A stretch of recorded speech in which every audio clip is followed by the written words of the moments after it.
consider money butterflies for the sake of the illustration, right? So let's say you want to catch butterflies. Butterflies equate to dollars. There's two ways that you can gather butterflies.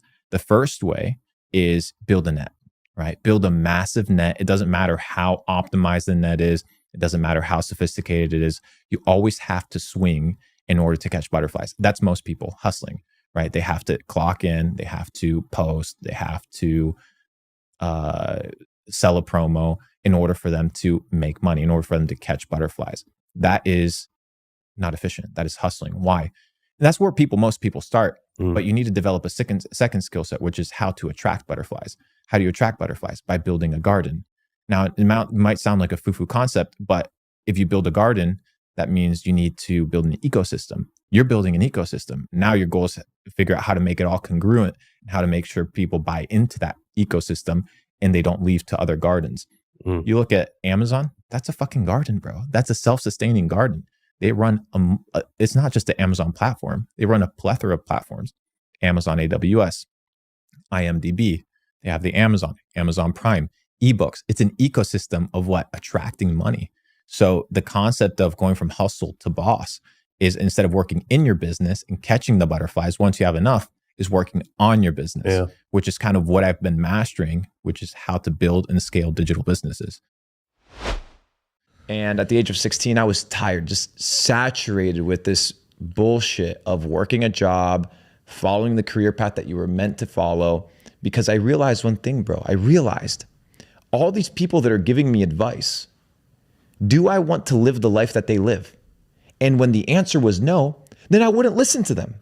So when my parents said, hey, you should do this, you should go to this university, you should go to this location, you should hang out with these people, you shouldn't say this or you shouldn't do that.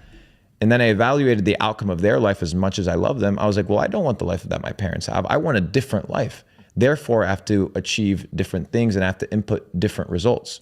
And I have to do different kind of measurements of business if I want to elevate. I can't be doing what my parents do. If my parents are doing 50K, 100K a month, I can't be capped by that mindset. I can't be capped by that information.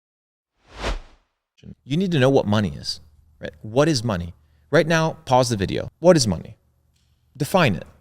Most of you guys could not literally define what money is. Oh, well, money is a store of value. Or, well, money is power. No. These are things that money can give you, or attributes of money. But what is money by definition? Who can create it? How much can they create? What gives them the authority? Right? All these things, you need to learn them. You need to learn them. Why? Because if you're going to pursue money, you better understand that which you're pursuing. Most of you guys don't have money because you don't understand anything about money. And you don't know what money is. Therefore, money eludes you. But if you want to attract money, you must first understand what it is. Second is to understand that for every action, there's an equal and opposite reaction, right? And I talked about this, right? And it's the idea of Newton's third law. Newton's third law dictates that for every action, there's an equal and opposite reaction. This happens in the natural world, but it can also happen and apply itself in our life. So people want uphill, we talk about people wanting uphill results with downhill habits. You can't have that. You need to choose what you want to commit to, right? You're going to commit to a shitty life or a great life. But this idea that you can achieve certain results in your life without putting in the specific requirements of work, right, is impossible. So focus on the input, and life will give you in proportion that output. People want the output. People want the money. People want the cars. But nobody wants to put in the fucking work. Nobody wants to put in the hours. Nobody wants to train. Focus on the input and let the universe focus on the output, because by natural law, that will happen.